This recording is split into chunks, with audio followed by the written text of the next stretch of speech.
সাবেক প্রধানমন্ত্রী ও তার পরিবারের সদস্যদের $300 মিলিয়ন পাচারের অভিযোগ অনুসন্ধান শুরু হয়েছে বলে জানিয়েছেন দুর্নীতি দমন কমিশনের চেয়ারম্যান ড মোহাম্মদ আব্দুল মোমেন।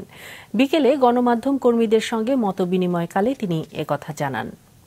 চেয়ারম্যান হিসেবে দায়িত্ব নেয়ার পর এই প্রথম দুর্নীতি দমন কমিশনের চেয়ারম্যান ও কমিশনাররা মতবিনিময় করেন গণমাধ্যম কর্মীদের সঙ্গে।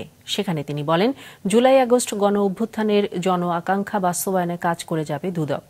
দুর্নীতির ব্যাপকতা উল্লেখ করে তিনি বলেন, পৃথিবীর ইতিহাসে এই প্রথম কোনো গণ অভ্যুত্থানের পর গণরোষের মুখে প্রধানমন্ত্রী থেকে শুরু করে মসজিদের ইমাম পর্যন্ত পালিয়ে গেছেন। পৃথিবীর বিভিন্ন দেশে অনেক আন্দোলন হয়েছে, রাষ্ট্রপ্রধান পালিয়ে গেছেন, প্রধানমন্ত্রী পালিয়ে গেছেন, কিন্তু পোপ পালিয়ে গেছেন, প্রিস্ট পালিয়ে গেছেন, মন্দিরের বড় পুরোহিত পালিয়ে গেছেন, এমনটা ঘটে না।